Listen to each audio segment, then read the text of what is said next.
presentes. Muy bien, arrancamos entonces. Muy buenas noches a todos. Bienvenidos de nuevo a este curso que se llama Las Enseñanzas de Jesús, el Dios verdadero. Y en la primera clase examinamos la naturaleza de Dios o la esencia de Dios, que Él es uno pero es tres, es una Trinidad. Un solo Dios verdadero, pero tres personas distintas, cada una de las cuales es verdadero Dios. En la segunda clase nos enfocamos más en la persona de Cristo y estudiamos otro misterio en esa clase, que Jesús es a la vez 100% Dios, Dios el Hijo, y 100% hombre. Él fue concebido por obra del Espíritu Santo en la Virgen María, y ese milagro resultó en la persona de Jesucristo, nuestro Salvador. 100% Dios, 100% hombre en una sola persona. Y vimos que tenía que ser así para salvarnos. Tenía que ser humano para nacer bajo la ley.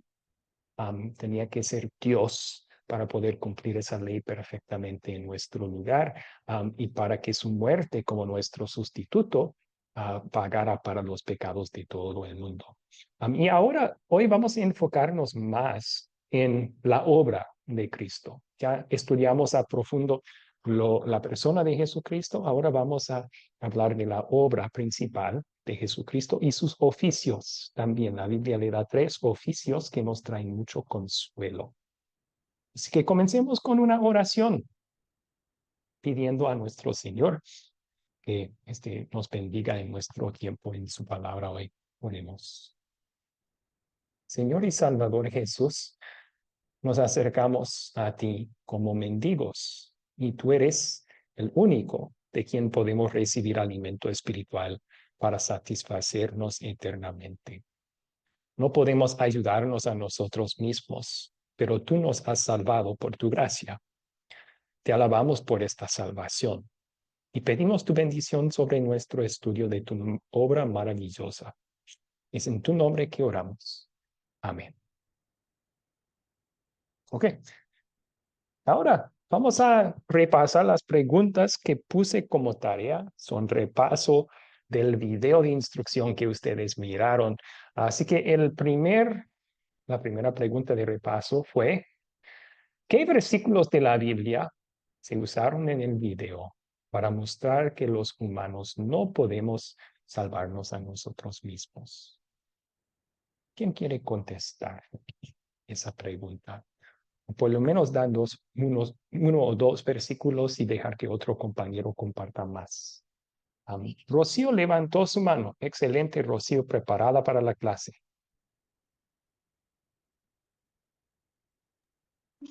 Es en Mateo 5:48, donde dice, sean ustedes perfectos, como su Padre que está en los cielos es perfecto, y Romanos 3:12, donde dice, todos se desviaron a una, se han corrompido, no hay quien haga lo bueno, y no hay ni siquiera uno. Amén. Excelente. Sí, ese versículo que vimos en la clase anterior, que Dios exige de nosotros una perfección, que el versículo de Romanos dice nadie ha alcanzado, ninguno puede alcanzarlo. Entonces es imposible salvarnos a nosotros mismos. Muy bien. ¿Alguien más tiene otros versículos que compartir aquí?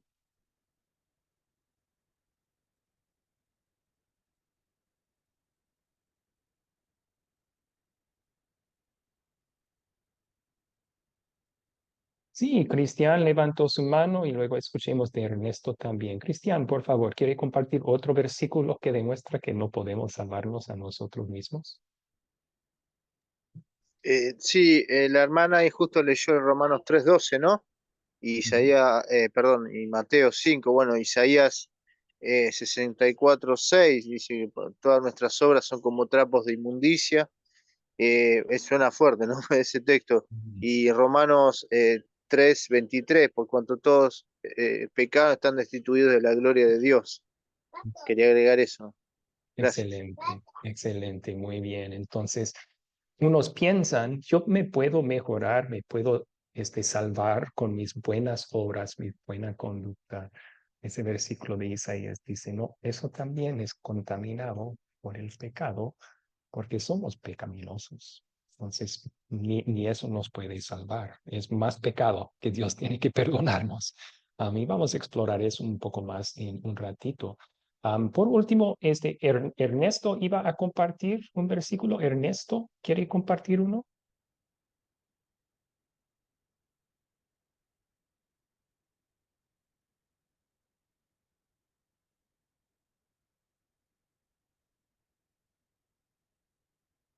Ernesto, ¿nos escucha? ¿Puede activar su micrófono?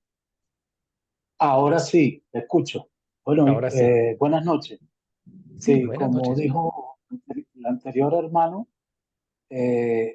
podíamos mencionar a Isaías 64:6, que interpreto: todos estamos llenos de impureza, de naturaleza pecaminosa. Podemos también mencionar a Romanos 3:22-23, que engloba que no hay diferencia entre nosotros, todos pecamos y estamos destituidos de la gracia de Dios, la cual podemos encontrar a través de nuestro Señor Jesucristo. Muchas gracias. Todos estamos perdidos. Estamos separados de la gloria de Dios por nuestros pecados. Hay un último aporte aquí, Julio. Julio levantó su mano. ¿Quería compartir otro versículo, Julio, que nos enseña que no podemos salvarnos? La verdad que quisiera compartir, profesor, escuchando a mis hermanos, eh, el libro romano dice que así como por un hombre nos constituimos pecadores, de igual manera por un hombre somos salvos. Es increíble como muchas personas o en algún momento de nuestras vidas nosotros podemos pensar que es injusto, porque Adán pecó, yo tengo que arrastrar en consecuencia, ¿no? Pero nunca pensamos que es injusto que Jesús, no teniendo nada que ver con nosotros, directamente haya dado su vida por nosotros, para que de la misma manera seamos salvos. Si nos dice el libro de Isaías 53, todo lo que él padeció o debía padecer para darnos esa oportunidad de salvarnos, así como en una oportunidad anteriormente, nos sumergimos en el pecado. Bien, muy claro para nuestras vidas, y la gloria sea de Dios, que no es por obra, o sea, no podemos hacer nada para salvarnos, solamente creer en Jesucristo, que es nuestro Salvador. Ok. Excelente. Muchas gracias por el aporte, Julio. También Naira aportó el mismo versículo en el chat, Romanos 5:19. Vamos a examinar ese versículo un poco más adelante en la clase para hablar de la importancia de la vida de Cristo en nuestra salvación. Bueno, y ustedes mencionaron todos los versículos que yo tenía. Am, Sean perfectos, no deja lugar para ningún pecado. am, y es una norma, una exigencia que no podemos nosotros cumplir porque nacemos pecaminosos ya desde Adán. Am, entonces también Romanos 3:12, todos se desviaron, a una se han corrompido. No hay quien haga lo bueno, no hay ni siquiera uno. Está hablando del mundo incrédulo ahí, pero por naturaleza así éramos también nosotros. No podíamos hacer lo bueno. Am, este versículo de Isaías que citaron, todos nosotros estamos llenos de impureza, todos nuestros actos de justicia son como un trapo lleno de inmundicia. Am, Algunos piensan que si hacen buenas obras, eso les va a mejorar su condición con Dios. Pueden así salvarse si acumulan suficientes buenas obras y los traen frente a Dios en el último día. A mí Isaías dice, si hacen eso, están acumulando trapos llenos de inmundicia. Y Dios siempre va a decir, eso apesta en el último día. No lo puedo aceptar. Y la sencilla razón es porque una buena obra para Dios Es una obra hecha en completamente perfecto amor para Dios, sin ningún egoísmo, sin ningún otro motivo. Y como seres humanos pecaminosos, no somos capaces en esta vida de amar perfectamente con todo el corazón y toda la mente y todo el alma a Dios. Queremos, ojalá que pudiéramos, pero no es imposible. Entonces siempre habrá algo pecaminoso en lo bueno que hacemos y por eso nos llama trapos de inmundicia. Esto, por cierto, nos recuerda de qué tan grande es nuestro Salvador Jesús. Porque algunos solo piensan, Él me salva de lo muy malo que hago. No, la Biblia dice que también lo bueno que haces en realidad es malo en los ojos de Dios. Entonces Cristo te salvó de eso también. Te limpió a ti y todas tus obras. Y ahora, por medio de la fe en Cristo, esas obras que antes eran trapos de inmundicia y apestaban, ahora son lavadas y agradan a Dios. Son como un olor fragrante en su nariz. Entonces, gracias a Cristo por salvarnos también de lo bueno que hacemos, ¿verdad? Ok, Romanos 3, 22, 23 también afirma lo mismo y podríamos citar muchos más. En otro curso van a ver Efesios 2, versículo 1, que dice que estábamos todos muertos en nuestros delitos y pecados por naturaleza. Un muerto, ¿qué puede hacer para cambiar su situación? Nada.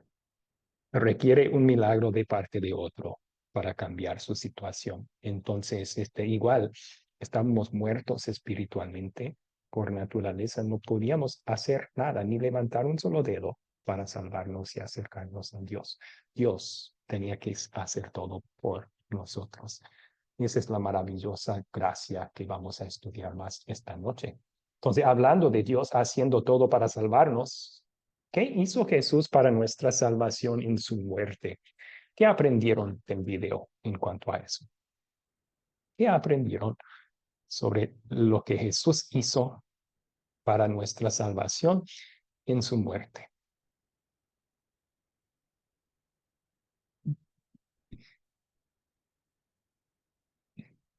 Sí, Adolfo. Bueno, profe, podemos ver que Jesús en su muerte nos limpia, ¿verdad? Nos justifica de todo lo malo, los pecados que tenemos.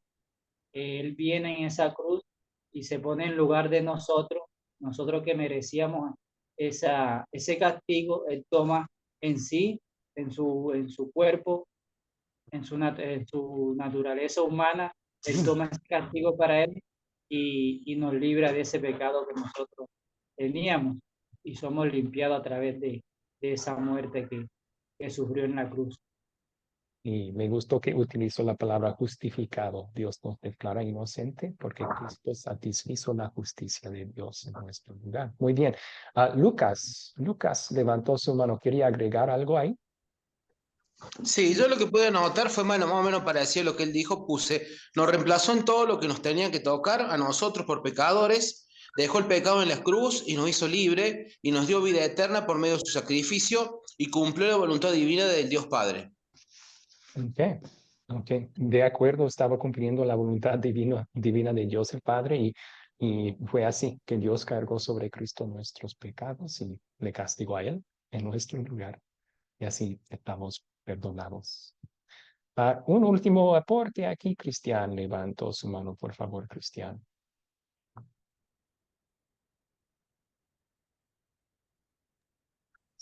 Sí, bueno, quería agregar algo a lo que vienen diciendo los hermanos. Simplemente me acuerdo, hay una parte en Corintios que dice que Él se hizo pecado por nosotros, ¿no? Algo así decía, y que Él es nuestro sustituto, como decía en el video, ¿no? Él se hizo pecado, nuestro sustituto, fue a morir por culpa nuestra, ¿no? Que a veces le echan la culpa a los romanos, a los judíos, pero cada uno de nosotros, de nuestro pecado, lo llevó a la cruz, ¿no? Y eso es la obra salvadora, ¿no? de Jesucristo. Y eso es lo que responde, ¿no? Lo que pregunta, ¿no? ¿Qué hizo Jesús en su muerte? Nos da vida a través de su muerte. En otras palabras, como yo lo entiendo, nos da libertad, su redención, como dice. Okay. Eso quería agregar. Gracias. Buen versículo que citar aquí. Creo que es 2 Corintios 5, versículo 21, si no me equivoco. Alguien puede corregirme si estoy mal. Al que no cometió pecado ninguno, Dios lo hizo pecado, para que en él fuéramos nosotros la justicia de Dios. Entonces está hablando de un intercambio que sucedió en la cruz. O sea, Dios tomó nuestro pecado, se lo dio a Cristo como si fuera de él. Y luego tomó la justicia de Cristo, su vida perfecta, y nos lo dio a nosotros. Y así somos justos y perfectos en los ojos de Dios mediante la fe en Cristo. Excelente, gracias. Entonces, resumiendo aquí un poco, y yo cité un versículo del profeta Isaías. Isaías vivió 700 años antes de Cristo, pero él describe en más detalle lo que sucedió en la cruz que hasta los evangelios. Entonces, podemos ver aquí qué sucedió para que Jesús nos salvara en su muerte. ¿Alguien quiere leer este versículo, por favor?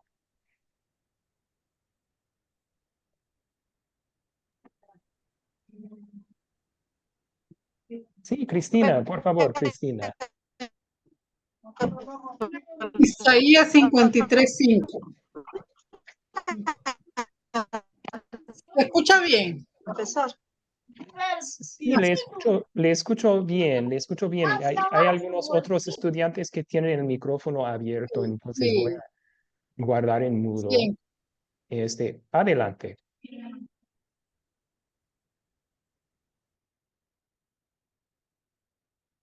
Adelante, Cristina.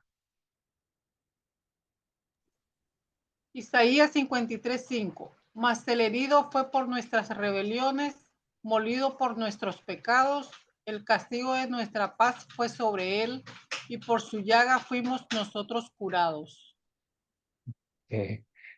Entonces aquí tenemos, Él es Jesús en estos versículos. El siervo de Jehová, se llama en esta sección el siervo del Señor. Pero más Él herido fue, ¿por qué? Porque murió, fue por nuestras rebeliones. Molido por nuestros pecados. El castigo de nuestra paz fue sobre Él. Así que, ¿qué está diciendo Isaías aquí? El plan de Dios para salvarnos en la muerte de Cristo era el siguiente. Dios tomó nuestros pecados, nuestras rebeliones, los cargó sobre Cristo, los acreditó a la cuenta de Él y luego le dio a Él el castigo que nosotros merecíamos por esos pecados. A mí no solo nuestros pecados, los pecados del mundo entero, de toda persona, de todo tiempo, de todo lugar, fueron cargados sobre Cristo y Él sufrió el castigo divino que todos esos pecados merecían. Ahora podemos empezar a entender lo grande que era el precio que Jesús pagó para redimirnos. Wow, ese fue lo que Jesús sufría en la cruz, el infierno de todo ser humano, de todo tiempo. Con razón que él gritó, ¿verdad? De la cruz, Dios mío, ¿por qué me has desamparado? Estaba sufriendo ese castigo en esos momentos. Pero el resultado para nosotros, según Isaías, ese castigo era de nuestra paz. ¿Por qué lo hizo Jesús? Para que no sufriéramos nosotros ese castigo, para que fuéramos perdonados y así tendríamos paz con Dios, reconciliados con Dios. Así que Dios debía castigarnos a nosotros por nuestros pecados. Tenía que castigar a alguien porque es un Dios justo en su amor. Cristo vino, aceptó ese castigo por nosotros en la cruz. Murió como nuestro sustituto bajo el castigo de Dios para salvarnos de castigo y ganarnos perdón y paz. Dios. Muy bien. Después de la tercera pregunta de repaso, podemos tomar sus preguntas también. Así que si tienen preguntas, guárdenlas por el momento. Pero ahora vamos a contestar qué logró Jesús para nuestra salvación en su vida.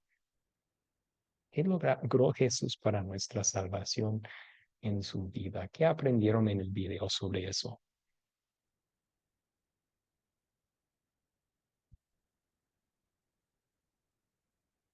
A ver, veo que Julio Cantillo tiene la mano levantada. ¿Tenía una respuesta para esta pregunta? ¿Quería contestar? No, profesor, se le ha quedado allí, pero Ah, ok. bueno, iniciamos. Dice que los demás están bien preparados. Jesús logró la paz en nuestra vida. Jesús logró la salvación a costo de su vida. Jesús cambió el mundo entero con todo su padecimiento. Hoy día nosotros hacemos buenas obras no para salvarnos ni para merecer la salvación. Hacemos en consecuencia de porque somos salvos. Hacemos las buenas obras no para salvarnos. O sea, en gratitud de gracia recibiste, das de gracia. Tratamos de ser buenas personas, buenos seres humanos, buenos padres, buenos hijos, porque Jesús nos los dejó como legado. Esa, esa, esa ruptura de maldición que traíamos en nuestras vidas, Él logró romperla allí cuando se entregó por nosotros. Ok, sí, bien, de acuerdo con todo lo dicho.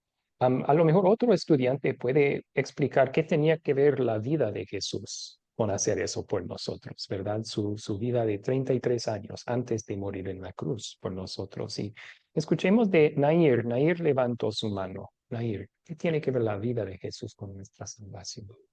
Bueno, la vida de Jesús tiene que ver porque Él fue el único que pudo cumplir toda la ley, porque Él tenía que ir sin pecado, o sea, Él nunca cometió pecado, y para eso tenía que cumplir toda la ley. Por eso era Dios para poderlo hacer, porque nadie puede cumplir todos los mandamientos, porque es imposible un hombre hacerlo. Bueno, y también era 100% hombre porque Él fue a la cruz y murió como tal, pero también le dice ¿por qué me has abandonado? Le dice al Padre, porque el Padre tuvo que darle la espalda por el pecado que cargó de nosotros, ¿no? Entonces yo pienso que Él nos dio eso en la vida, pero también yo digo, en la muerte nos rescató del pecado, del poder del diablo, nos hizo libre, nos rescató de la muerte, también nos dio la resurrección, la vida eterna, y nos hizo que pudiéramos ser siervos justificados para poder dar la palabra correctamente, ¿no? Si no, seríamos algo superficial, algo sin sentido.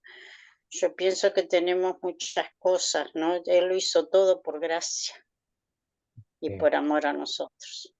Gracias, gracias. Muy buen aporte. Gracias por compartir, Nair. Un último aporte y luego continuamos. Lucas tenía su mano levantada ya un tiempo. Entonces, Lucas, por favor. Sí, sí, yo más o menos parecía todo lo que han dicho. Yo puse, vino y anunció las buenas nuevas de paz y salvación por medio de él y su evangelio como hijo de Dios. Ok, sí, ese fue una parte importante de su trabajo como profeta. Vamos a ver, hay 3 oficios del Antiguo Testamento que Cristo cumple o es el cumplimiento de ellos. Entonces vamos a ver que eso de proclamar el Evangelio fue su trabajo de profeta aquí en la tierra. Pero hay algo más importante que Jesús hizo con su vida. Así nos salvó también. Y vamos a ver un versículo bíblico que enseña eso. Recuerden que Dios exige no solamente que seamos sin pecado, sino que seamos perfectamente obedientes a su ley. Lo pueden considerar así, o sea, en la muerte que Él llevó a cabo en la cruz, esa gran deuda de pecados que nosotros teníamos con Dios, Él la canceló, pagó el castigo, pagó el precio por nuestros pecados. Pero eso no deja en cero. con Dios. Y Dios exige más que solo un ser humano en cero. Él exige toda una vida de buenas obras de obediencia que nosotros no hemos hecho. Entonces, ¿qué hizo Cristo con su vida? La vivió así, una vida completamente obediente y llena de buenas obras en nuestro lugar, como nuestro sustituto también. Romanos capítulo 5, versículo 19 nos enseña, porque así como por la desobediencia de un hombre los muchos fueron constituidos pecadores, así también por la obediencia de uno, los muchos serán constituidos justos. O sea, un hombre, Adán, desobedeció y así todos llegamos a ser pecadores. Pero un hombre, el segundo Adán, Jesús, logró lo que Adán no podía. Y eso lo hizo por todos nosotros, porque dice el versículo, por la obediencia de uno, los muchos serán constituidos justos. Es decir, esa vida perfecta de Cristo, todas sus buenas obras, su perfecta obediencia a cada mandamiento de Dios, que nosotros no hemos rendido, Él lo hizo en nuestro lugar como nuestro sustituto. Ahora, por medio de la fe, Dios atribuye ese registro a nosotros, como si fuera nuestro. Es por eso que cuando Dios nos mira, Él mira a hijos perfectamente obedientes. No porque hemos sido así, sino porque Cristo lo fue en nuestro lugar y ahora nos da a nosotros por medio de la fe el crédito por haberlo hecho. Muy bien, entonces antes de pasar a los siguientes temas de la lección, ¿cuáles preguntas tienen sobre lo que hemos visto en la introducción, el video de repaso? ¿Cuáles preguntas tienen sobre estos temas? Y veo que Cristian levantó su mano. ¿Cuál es su pregunta, Cristian? Sí, sí, con respecto con lo que venía hablando sobre la justicia de Dios, cómo Dios no ve perfecto, o sea, nosotros teniendo, digamos, aún cuando somos creyentes, ¿no? Tenemos la naturaleza eh, pecaminosa, perdón. O sea, Dios, cuando dice que Dios no ve perfecto, es a través de Jesucristo, ¿no? Eso, porque si es por mí, o sea, Sí, directamente no hay nada bueno, digamos. y es únicamente por causa de Cristo que Dios nos mira como perfectos y santos en sus ojos. Mm, Pero eso nos trae mucho consuelo y paz. mm, No debemos pensar de nuestro Padre Celestial como un Dios enojón que siempre está buscando el mal en nuestras vidas para castigarnos. No es así. O sea, nuestro mal fue castigado en Cristo. Ahora, la vida amén. perfecta de Cristo es nuestra también.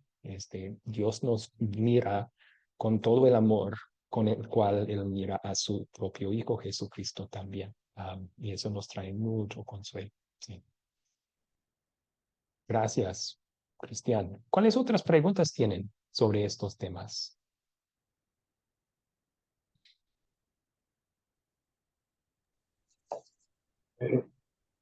Eh, ¿Me escucha, pastor? ¿Está hablando Ernesto? Perdón. Sí, sí, sí, sí. Sí, adelante, Disculpe que Ernesto. no. La- bueno, quería solamente que pudiera usted ahondar, porque hay algo allí muy importante, central, que es la redención. Jesús es la redención de toda la especie humana, porque Él pagó el precio por nuestra libertad. Nosotros en sí somos libres y la logramos cuando nos postramos a sus pies, cuando nos postramos a sus pies, porque ya Él pagó el precio en la cruz. Solo que está en nosotros admitir eso, hacer uso de esa redención que está en su sacrificio en la cruz.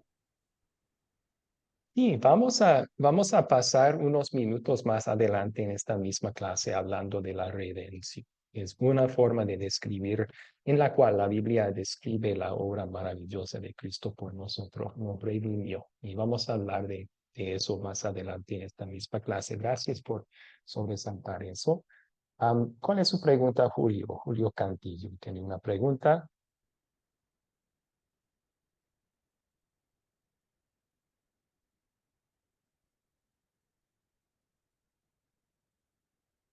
Hace falta activar el micrófono, Julio, no le escuchamos. Ahora sí, Sí, sí, ¿me ahora sí. escucha? Ok, disculpe entonces. Este, profesor, en el ambiente donde nos rodeamos, de este mundo, hay una vertiente y últimamente veo cierta discusión con respecto a si la salvación se pierde o no se pierde. Esto es en relación a la, a la salvación que recibimos sin no merecerla y a las buenas obras. O sea, todavía hay iglesias que discuten ese punto, lo toman como una forma de juzgar. Me gustaría saber, a ver dónde estoy parado, porque en realidad, o sea, en lo personal, yo creo que algo que no merecemos, me lo dio yo sin merecerlo, no lo puedo perder. Y es muy clara la escritura para mí, pero cuando me dice que el que creyere será salvo y el que no creyere será condenado. No es, creo que no es una cuestión de que si la salvación se pierde o no. Bueno, gracias por compartir esa pregunta, pero es demasiado amplia para esta clase. Tendríamos que estudiar varios versículos bíblicos para contestarla de la Biblia. Entonces, esto es lo que voy a hacer, Julio. Julio, pido que me envíe un mensaje a mi WhatsApp privado, pidiendo Bien, recursos sobre ese tema y se lo voy a pasar. ¿Está bien? le agradezco, profesor. Y Gracias. cualquier otro estudiante que quiere esos recursos, por favor, envíeme el mismo mensaje a mi WhatsApp privado. Quiero recursos sobre si la salvación puede perderse o no. Y se lo puedo pasar algo que leer. Y si tienen dudas todavía podemos contestarlas en otra clase o después de la clase también. ¿Ok? Gracias. Ok, gracias a usted. Muy bien. Ok, vamos a continuar entonces. Solo necesito mover algo en mi pantalla. Allí está. Ok. La Biblia describe nuestra salvación, la obra de Cristo, de muchas formas bellas. Las buenas noticias en la Biblia sobre lo que Jesús hizo por nosotros son de multicolor, o uno podría decir que igual que un diamante, ¿verdad? Cada vez que lo sacas a una luz diferente, tiene una hermosura diferente. Podemos decir lo mismo sobre el Evangelio. Las buenas noticias, la Biblia tiene muchas hermosas formas de describir lo que Jesús hizo para salvarnos. Ya aprendimos uno, la justificación, Dios nos declara inocentes por causa de Cristo. También se habla la Biblia de la redención. Cristo nos redimió. Un lugar donde la Biblia habla de su obra salvadora como redención. Este es Primera de Pedro, capítulo 1, versículos 18 y 19. Ahí Pedro dice, ustedes no fueron redimidos de su vana manera de vivir, heredada de sus padres con cosas perecederas, como oro o plata, sino con sangre preciosa, como de un cordero sin tacha y sin mancha, la sangre de Cristo. Entonces, Cristo nos redimió. ¿Qué significa eso? La palabra redimir significa pagar un rescate o pagar para ganar la libertad de alguien. Y eso es lo que Jesús hizo en la cruz. Él pagó el precio que era necesario para que nosotros fuéramos redimidos y salvados. Ahora, la diferencia es, normalmente hoy en día cuando hablamos de un rescate, ¿verdad? Uno paga el rescate a los enemigos. O sea, unos enemigos secuestran a un ser querido, pagan el rescate a los enemigos. En el caso de Cristo no fue así. El pago se tenía que hacer con Dios, porque nosotros debíamos a Dios, ¿verdad? Por nuestros pecados quedamos en deuda con Dios. Merecíamos el castigo de Dios. Cristo pagó ese precio por nosotros en la cruz. Pero con hacerlo, sí nos liberó de nuestros enemigos. La Biblia dice que por naturaleza estamos esclavizados por el pecado. También estamos esclavizados por la muerte. No podemos salvarnos de la muerte. También dice que por naturaleza estamos bajo el dominio del diablo. Estamos parte de su reino. Entonces, Cristo, con pagar a Dios el precio de nuestra redención, nos liberó de esos tres enemigos. Nos liberó tanto del castigo para el pecado como del poder del pecado. También nos liberó de la muerte. Ahora en Cristo tenemos vida eterna. Tenemos que pasar por una muerte física, pero eso no es el fin. Continúa la vida para el creyente en el cielo y luego en el último día la resurrección de los muertos y la vida eterna. También nos liberó del poder del diablo. Aunque es cierto que el diablo todavía puede tentar al creyente, ha perdido su poder de acusarnos. Ese es uno de los descriptores del diablo que la Biblia utiliza. Él es el acusador. El acusador de nuestros hermanos lo llama el libro de Apocalipsis. Lo que el diablo hace es tienta a pecar. Al pecar, ya él tiene una prueba con la cual él nos puede acusar con Dios. También nos acusa a nosotros, tratando de hacernos desesperarnos del amor de Dios y el perdón. Pero ya con Cristo pagando el precio entero por nuestros pecados, somos perdonados. Somos libres de acusaciones. ¿Quién nos puede acusar? Dice Pablo. Cristo está a la derecha de Dios intercediendo por nosotros. Vamos a hablar de eso un poco más adelante en la clase también, pero el diablo ya no nos puede acusar. Somos perdonados, hijos de Dios. Y entonces nos redimió Cristo de esos enemigos con pagar el precio que nosotros merecíamos en la cruz. En realidad, cuando Jesús dijo en la cruz consumado es, estaba diciendo pagué el precio completo. O sea, ahí estaba diciendo Jesús declarando a todos que todos los pecados de todos los tiempos habían sido pagados, que nosotros fuéramos redimidos. No hay nada más que nosotros tenemos que agregar ni podemos agregar. Esa obra redentora de Cristo fue perfecta en todo sentido. Entonces, el resultado para nosotros es verdadera libertad. Libertad del pecado, libertad de la muerte, libertad del diablo. En esta vida todavía luchamos con el pecado, todavía sufrimos una muerte física, todavía también somos tentados por el diablo, pero por medio de la fe tenemos garantizada una vida eterna donde va a haber perfecta libertad. Entonces ahora disfrutamos esa libertad en parte, pero en el cielo vamos a tener esa libertad en perfección. Ok, entonces, desafortunadamente muchas personas y algunas iglesias también enfatizan bien que Jesús nos salvó con su muerte y eso es adelante, qué bueno, pero se olvidan que Jesús antes de morir pasó 33 años de su vida salvándonos. Él estaba viviendo, obedeciendo perfectamente los mandamientos de Dios en nuestro lugar. Entonces, nos trae mucho consuelo cuando, primero, eso demuestra el amor de Jesús por nosotros. No solo se sacrificó en la cruz para nuestra salvación, Él dedicó cada instante cada respiro, cada momento de 33 años de su vida terrenal a ti.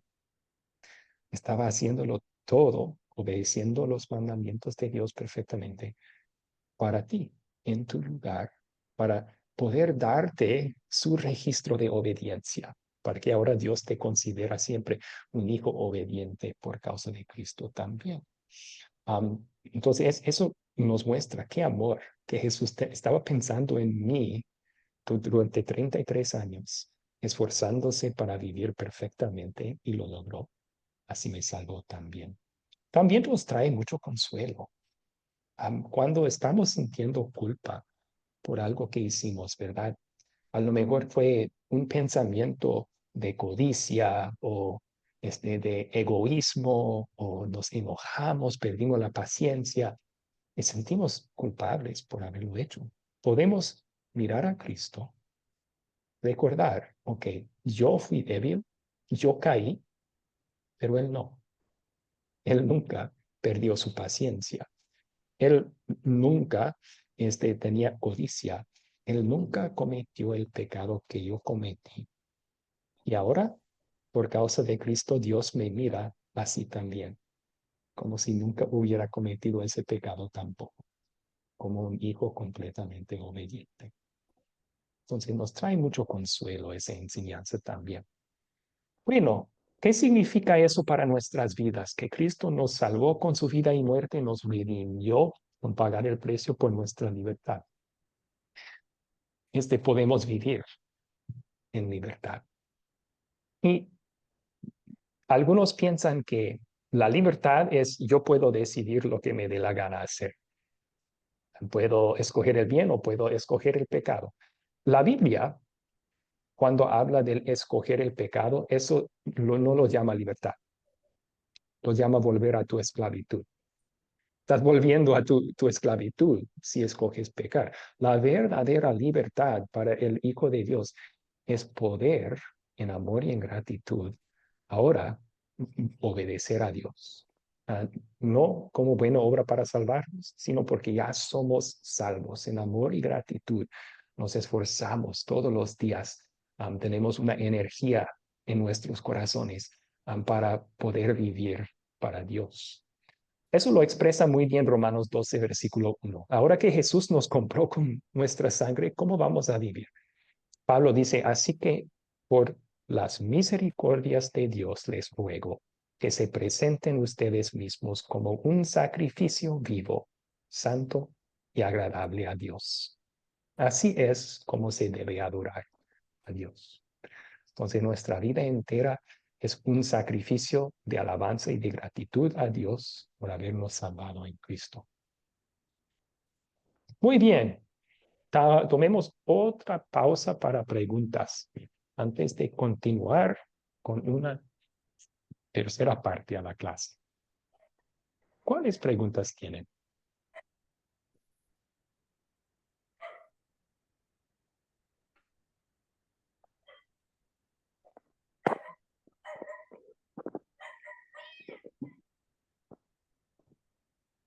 Sí, Cristian levantó su mano. Por favor, ¿cuál es su pregunta, Cristian?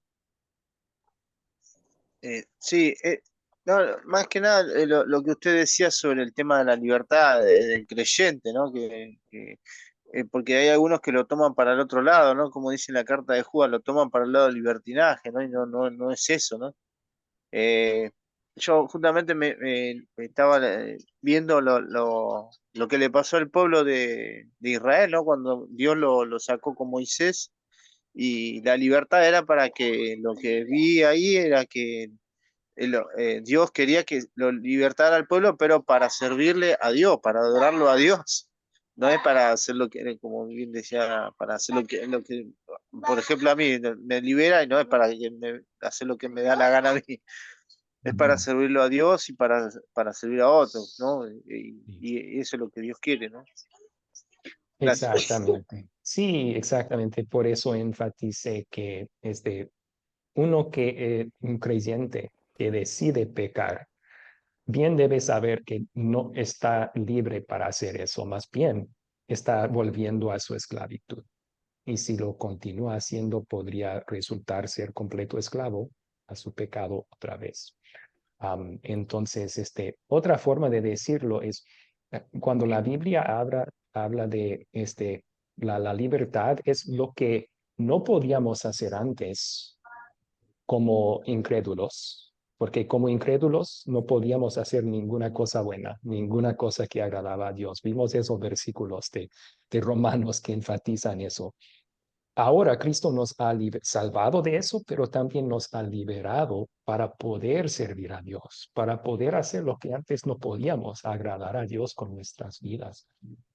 Y esa vida de agradar a Dios es siempre motivada por el Evangelio.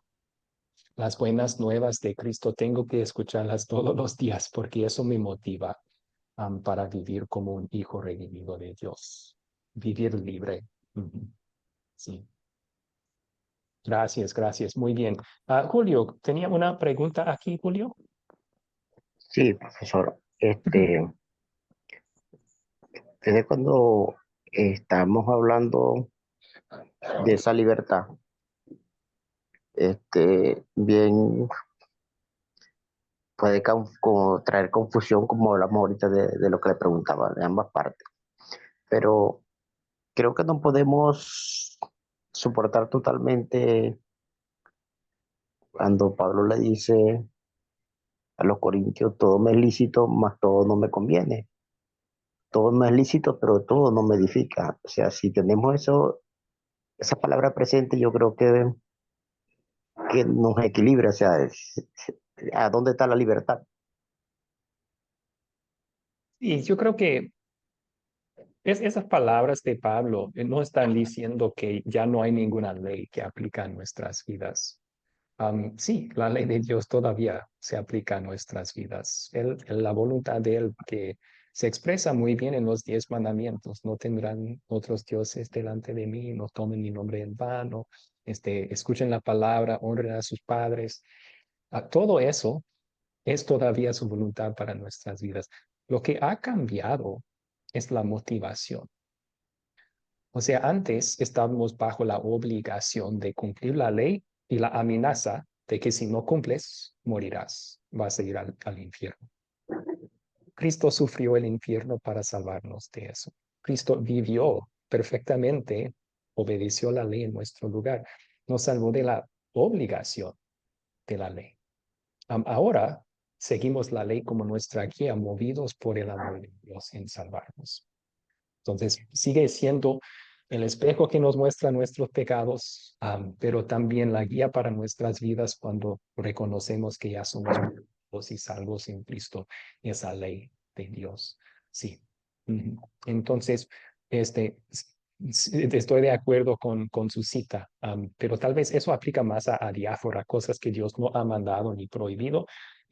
Tal vez eso es lícito por nosotros. Yo puedo hacerlo, pero debo considerar si me conviene o también debo considerar a los demás antes de hacerlo. Sí. Gracias. ¿Alguna otra pregunta sobre estos temas?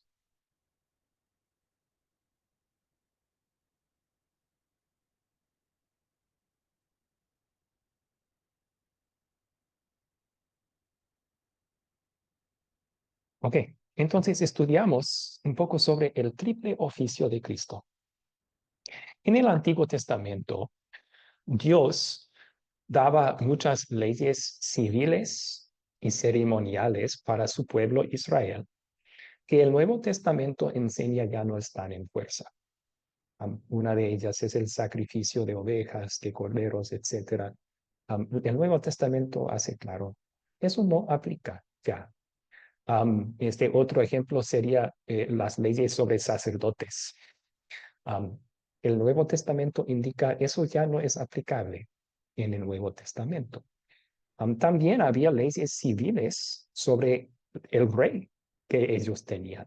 Dios era el que daba las reglas para ese rey y cómo debe tratar al pueblo y cómo ellos deben tratarle a él.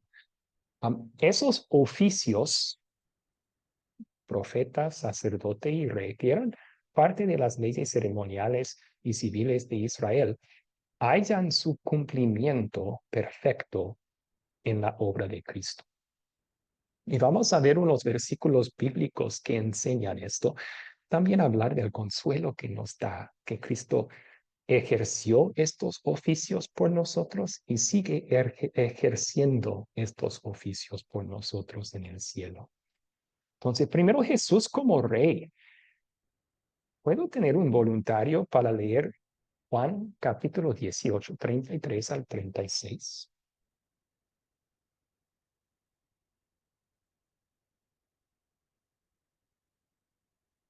Sí, Fernando, ¿quiere leer, Fernando?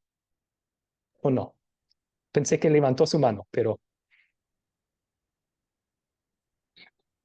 Ah, Ay, profe, no sé, aquí, ¿me escucha? Damos el audio. Ahora sí. ahora sí. Ahora sí. Julio, ¿tenía algún problema? Ah, no, que le iba a decir que si todavía nadie lo leía. Ah, gracias. Usted puede leer el siguiente. ¿Está bien? Ok, Está bien. gracias. Fernando, adelante, por favor. Dice Juan 18, 33, 36. Pilato volvió a entrar en el pretorio. Llamó entonces a Jesús y le preguntó, ¿tú el rey de Jesús? Mi reino no es de este mundo. Si mi reino fuera de este mundo, mis servidores lucharían para que yo no fuera entregado a los judíos. Pero mi reino no es de aquí. Ok, excelente. Y esta conversación con Pilato continúa. Jesús empieza a hablar de repente sobre la verdad. Él había venido para revelar la verdad y todo aquel que está al lado de la verdad le escucha a él. Entonces, ¿qué tiene que ver el reino de Jesús con la verdad? Fíjense bien que Jesús dice que es un rey. Él tiene un reino, pero no es de este mundo. O sea, no es un reino terrenal. ¿Cómo reina Jesús entonces? Su reino es un reino espiritual. Es un reino en los corazones humanos por medio de la verdad del Evangelio. Los reyes de la tierra controlan a su pueblo con leyes. Cristo, nuestro rey, no es así. Él no obliga y amenaza para que su pueblo se someta a él. Más bien, él se sometió al sufrimiento que nosotros merecíamos para salvarnos de él. Y ahora ese mensaje de amor, la verdad del Evangelio, es como Él reina en nuestros corazones. Nos mueve, nos motiva con ese poderoso mensaje para querer hacer su voluntad. Ese es el reino espiritual de Cristo. Reina en corazones humanos por medio del Evangelio. Yo creo que tal vez otro punto que hacer aquí, cuando en el Padre Nuestro pedimos a Dios que vénganos tu reino, vénganos tu reino. No estamos hablando de un reino terrenal de Cristo. Estamos diciéndole, venga a mi corazón y reina más firmemente ahí. Por medio de la verdad, por tu palabra aumenta mi fe para que tú gobiernes más de mi vida y que hagas lo mismo para otras personas también. Eso es lo que pedimos, vénganos tu reino. Así que Jesús es un rey, pero de un reino espiritual. Ahora, después de su obra redentora, también todavía sigue funcionando en la capacidad de rey, reinando en nuestros corazones por medio de la verdad. Pero hay otra cosa que está haciendo, y eso lo dice Mateo 28, 18. Jesús se acercó y les habló diciendo, toda potestad me es dada en el cielo y en la tierra. Hay muchos otros versículos del Nuevo Testamento que dicen que sentado a la derecha de Dios, Cristo está gobernando todo detalle de este mundo, hasta los pelos de tu cabeza, para el bien de su iglesia, para el bien de los creyentes en él. Entonces, ¿qué consuelo nos da eso? Especialmente en tiempos locos, cuando los reyes de la tierra están en control o piensan que están en control y están haciendo cosas que no deben estar haciendo. Qué bueno que es recordar, ese no es el rey verdadero. Jesús es el rey verdadero. Este simplemente es un rey títer bajo Jesús. Y él lo va a utilizar para el bien de su pueblo, al final de cuentas. Bien, continuamos y después de hablar de estos tres oficios, tomamos cualquier pregunta que tengan sobre ellos. Jesús como profeta. En el Antiguo Testamento los profetas eran voceros para Dios. Voceros para Dios. Ellos traían mensajes de parte de Dios y los proclamaban al pueblo. Y uno de esos profetas, Moisés, predijo que iba a venir un profeta sin par. ¿Alguien puede leer este versículo? Ay, perdón, dije que Julio iba a leer el siguiente. Julio, por favor. Gracias, profesor. Ujú. El Señor tu Dios hará que surja en medio de ti, de entre tus hermanos, un profeta como yo, al que deberán escuchar. Deuteronomio 18:15. Ujú. Ok. Entonces, aquí tenemos palabras que uno podría, ya sabiendo lo demás del Antiguo Testamento, podría decir, pero Moisés, dijiste un profeta como yo. Había muchos profetas después de ti. Isaías, Jeremías, etcétera, etcétera. ¿Por qué dijiste un profeta vendrá y deben escucharlo? Bueno, ese secreto el Nuevo Testamento nos lo indica, porque en una de sus prédicas, Pedro el apóstol cita este versículo como cumplido en la persona de Jesucristo. Él fue el profeta sin par que vino. ¿Y en qué sentido? Pues Jesús, siendo Dios mismo, se encarnó para traer el mensaje de Dios al mundo. En particular, las buenas noticias de la salvación por su vida y por su muerte, que él concluyó. Entonces, en ese sentido, Cristo es el profeta sin par. Él es Dios en la carne, dando el mensaje de Dios al mundo. Por eso Juan en su primer capítulo también llama a Cristo el verbo, el mensaje. Él es el mensaje de Dios en carne y hueso para el mundo. Entonces Jesús dijo esto sobre sí mismo: yo no he hablado por mi propia cuenta. El Padre que me envió, Él me dio mandamiento de lo que he de decir y de lo que he de hablar. Así sirvió Jesús como el vocero de Dios en su vida terrenal, pero sigue siendo el vocero de Dios hoy en día por medio de nosotros. Ahora, nosotros llevamos el mensaje del Evangelio al mundo.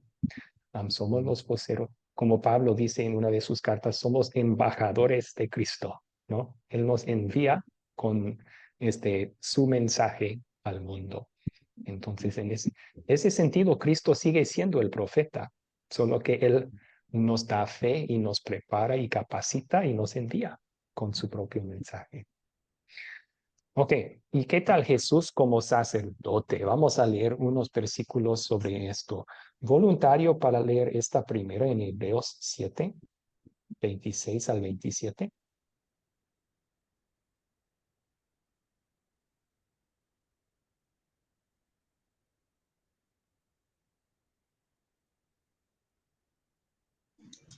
Amén, amén. Sí, Cristina, adelante, por favor. Hebreos 7, 26, 27. Jesús es el sumo sacerdote que necesitábamos tener, santo, inocente, sin mancha, apartado de los pecadores y exaltado por encima de los cielos.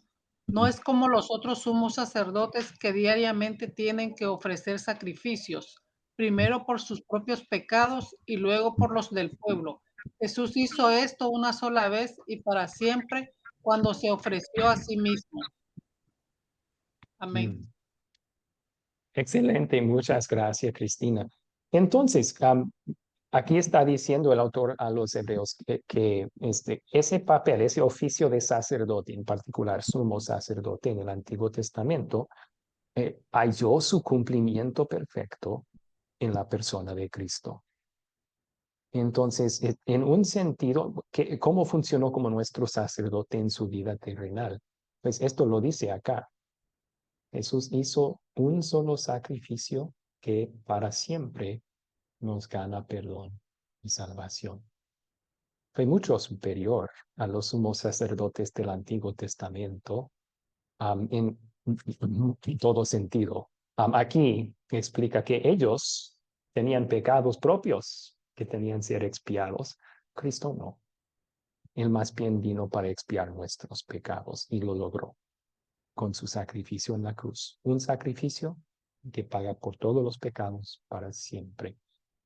Así, el sacerdote se sacrificó a sí mismo para ser nuestro Salvador, para rescatarnos de nuestros pecados.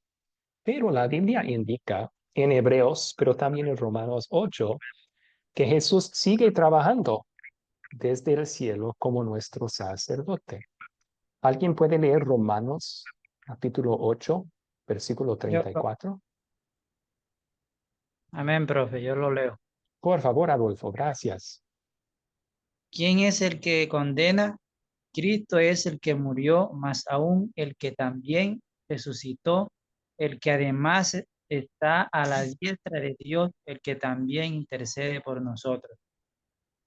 Que una de las cosas que los sacerdotes en el Antiguo Testamento hacían eran los intermediarios entre Dios y el pueblo. O sea, el pueblo, si uno quería traer un sacrificio a Dios, tenía que ir por medio de un sacerdote.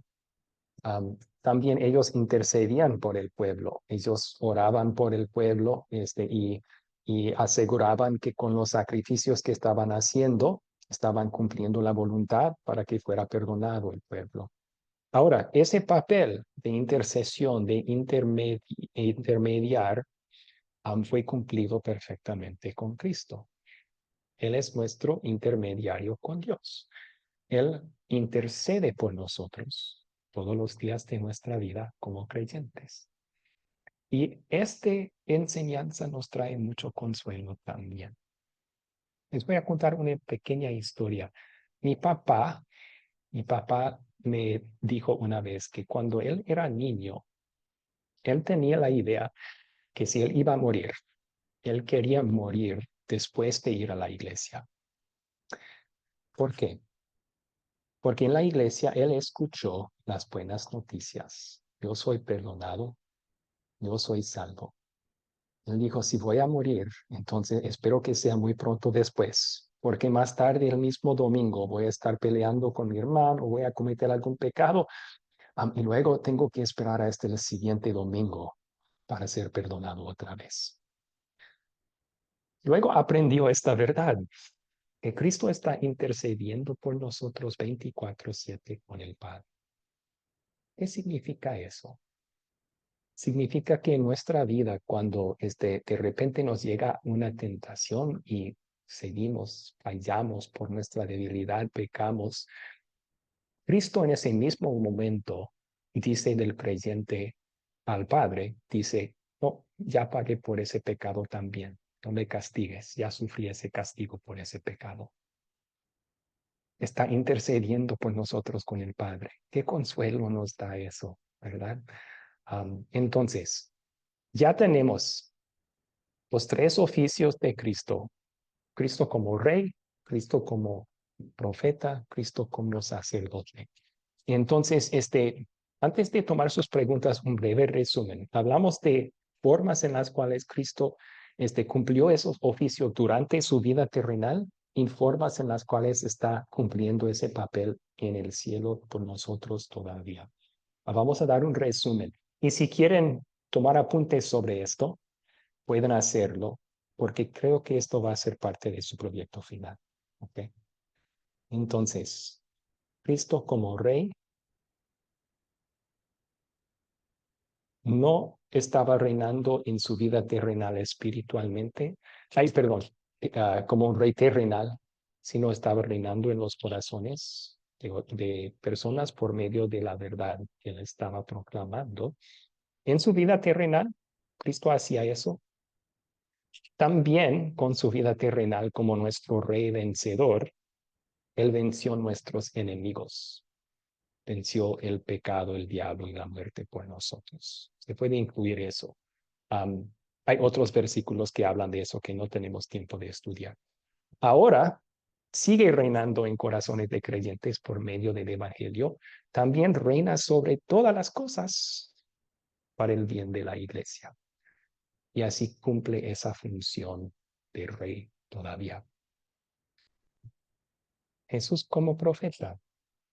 Él fue el vocero de Dios durante su vida terrenal. Él era el mensaje de Dios para el mundo.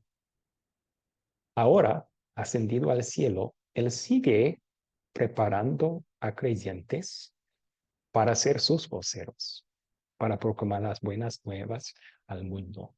Entonces, en ese sentido, sigue siendo el profeta que necesitamos. Sumo sacerdote. En su vida terrenal, se sacrificó a sí mismo para ganar nuestro perdón con Dios. Ahora, como nuestro sumo sacerdote en el cielo, Él sigue intercediendo por nosotros. Todos los días, 24/7, rogando nuestra causa con Dios el Padre. Muy bien. Ahora, ¿cuáles preguntas tienen sobre estos temas?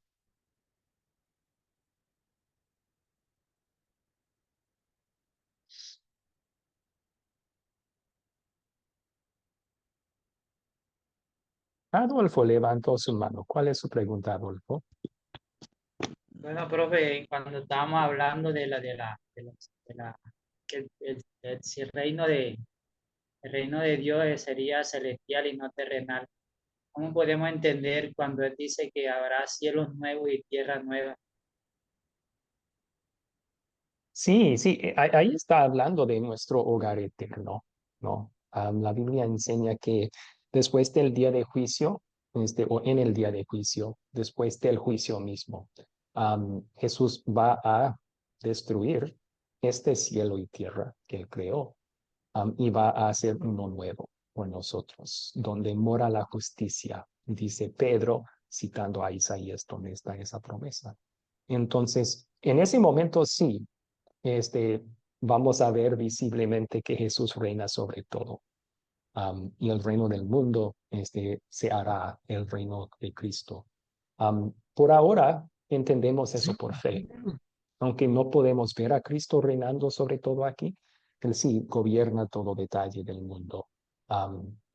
Utiliza todo para el bien de los creyentes. Sí. No sé si Bueno, contesté su pregunta, Adolfo, o no. sí, está bien, profe, gracias. Gracias a usted. ¿Cuáles otras preguntas tienen sobre esto?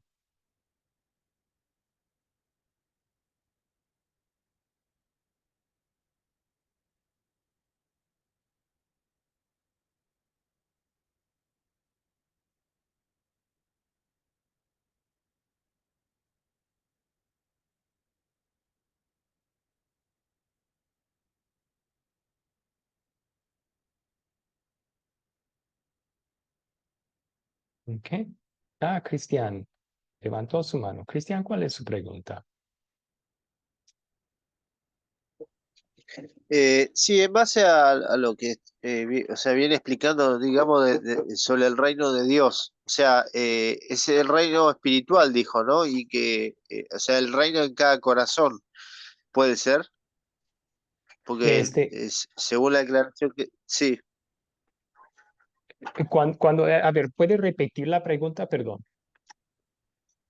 claro, a ver si lo entendí bien yo. O sea, cuando usted dijo que es un reino espiritual y que él reina en cada corazón, ¿no? Porque él dijo, o sea, mi reino no es de este mundo, él tiene un reino espiritual, ¿no? En los cielos, pero a su vez Sí, puede reinar en cada vida con el corazón. sí, sí, sí, sí, sí. Es un reino espiritual en los corazones. O sea, también reina sobre todo ahora en su papel como nuestro rey, pero igual reinaba y sigue reinando en los corazones de creyentes por medio del evangelio. Yo creo que eso es bueno a profundizar un ratito, porque se malentiende esa expresión muchas veces, el reino de Dios o el reino de los cielos. Muchas personas piensan que es un lugar realmente la Biblia más bien lo describe como una actividad. Es el reinar de Dios en corazones humanos. Y solamente tiene que ver muchas parábolas que Jesús contó. Muchas de esas parábolas comienzan, el reino de los cielos es como. Y luego lo que la parábola describe es cómo Dios salva y cómo Dios reina en nuestros corazones. Piensen, por ejemplo, en la parábola del sembrador. El reino de los cielos es como un sembrador que estaba sembrando semillas y en su explicación, él dice que eso es como Dios siembra la palabra en corazones humanos, ¿no? Es la reina salvadora, el reinar salvador de Dios en corazones humanos que Jesús está describiendo ahí. Entonces, es más bíblico en la mayoría de las ocasiones cuando el frase del reino de Dios o el reino de los cielos está hablando de la actividad salvadora de Dios. Y normalmente esa actividad salvadora sucede en nuestros corazones humanos por medio del Evangelio. Sí. Sí, gracias por la pregunta.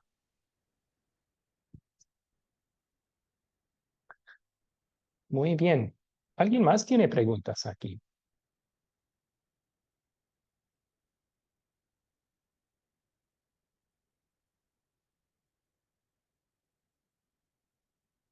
Ok. Bueno, había un tema final. No vamos a pasar mucho tiempo estudiando esto, pero había una estudiante en la clase de la mañana que lo halló de gran consuelo. Entonces, podemos compartir unos versículos bíblicos que nos dan consuelo y dirección cuando estamos pasando por persecución.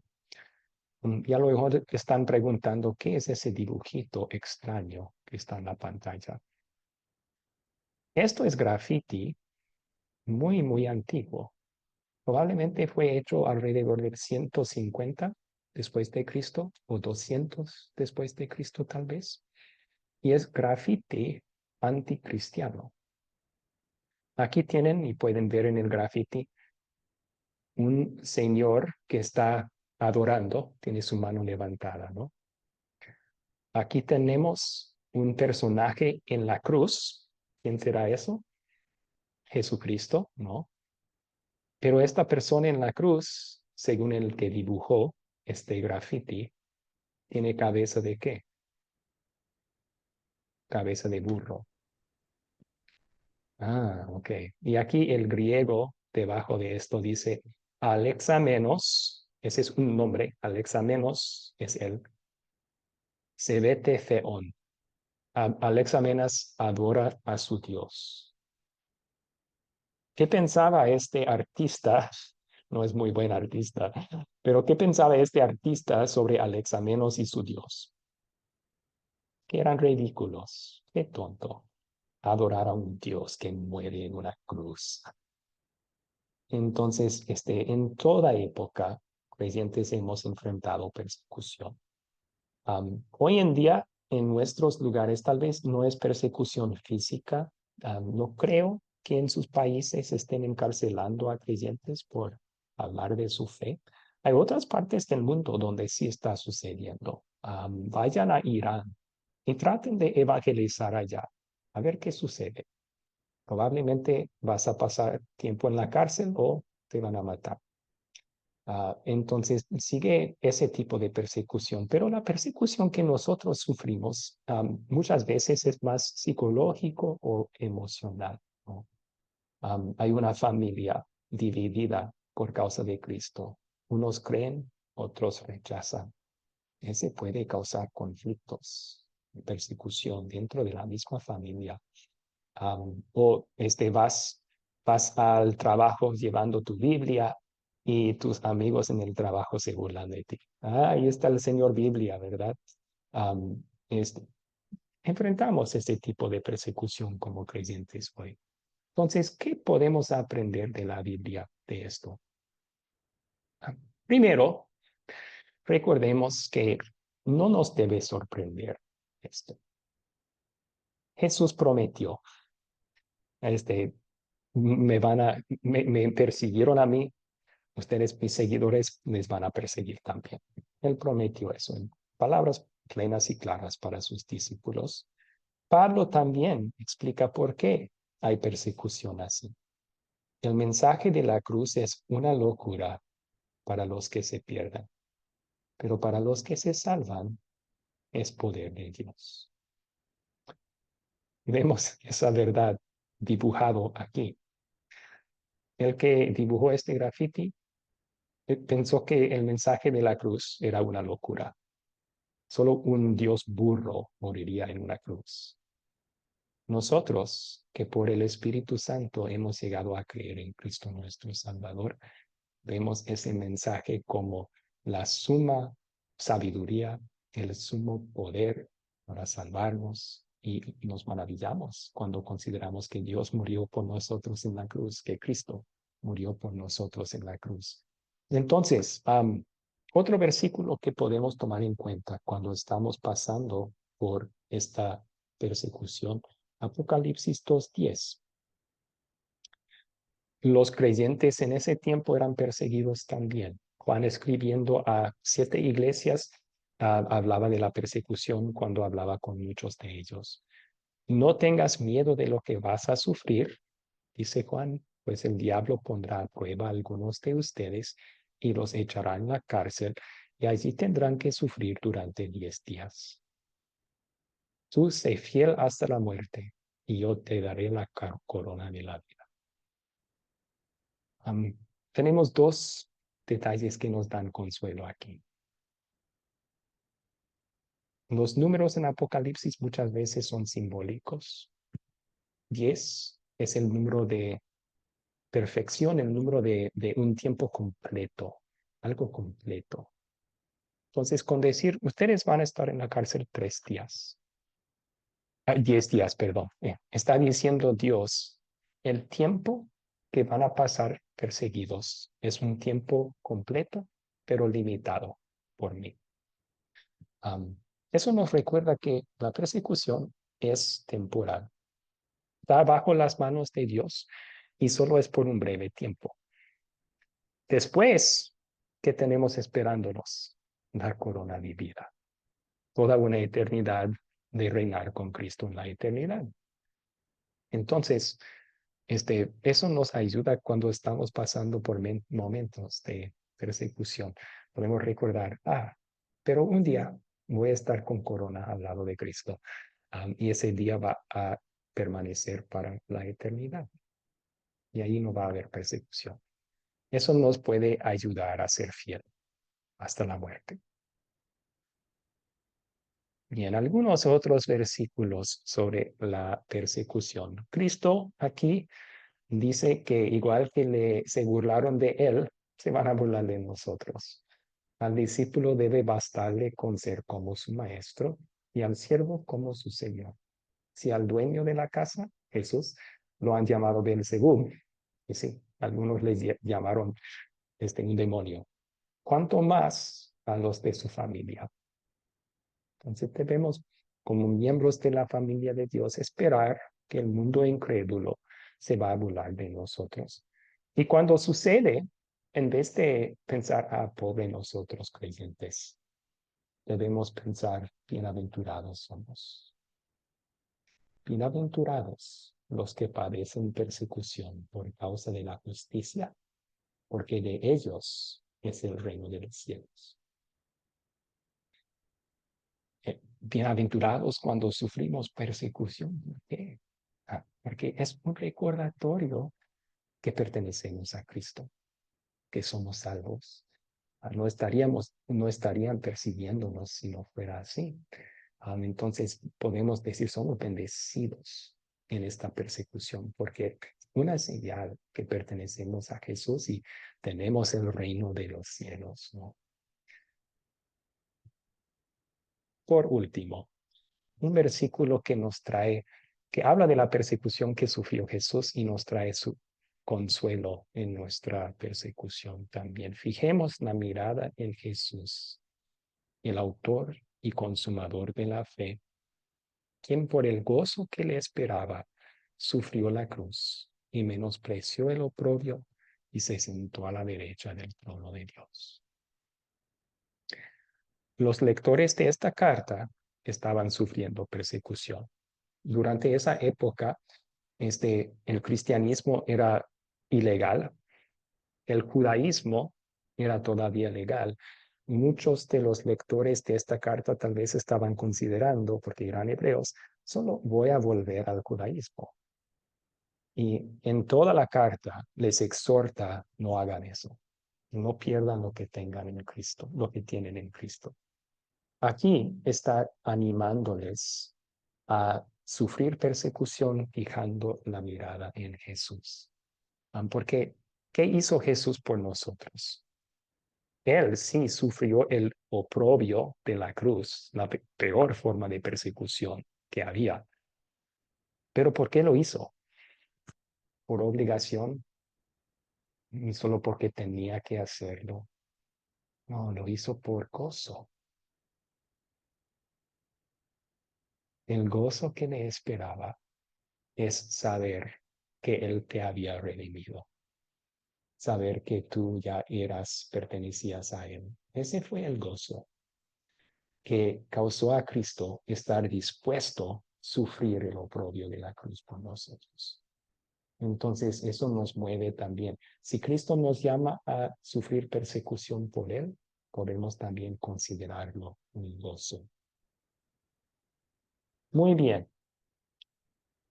Vamos a terminar ahí con una oración y luego los que tienen que despedirse bien pueden y tomemos unos minutos para hacer eso. Después yo me quedo un tiempo.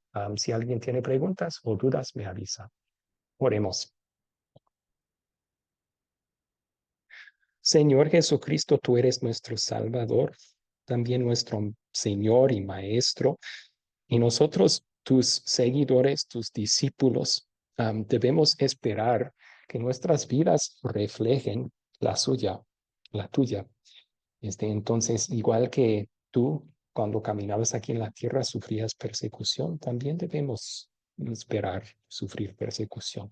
Igual que tú ahora reinas sobre todo en el cielo, en la perfección, nosotros, por causa de ti, también esperamos un día que va a llegar pronto cuando nosotros estaremos reinando contigo en la eternidad. Ayúdanos a mantener nuestros ojos de fe fijados en ti y en esa recompensa que tú ganaste por nosotros de la vida eterna, para que cuando suframos persecución no perdamos el ánimo, no perdamos la fe, más bien que sonreímos, porque es un recordatorio que somos tuyos. También ayúdanos a utilizar a ese mensaje para consolar a otros, cuando ellos están tristes o sufriendo persecución, para que nos edifiquemos los unos a los otros como hermanos en la fe. Es en tu nombre, Cristo, que te pedimos todo esto. Amén.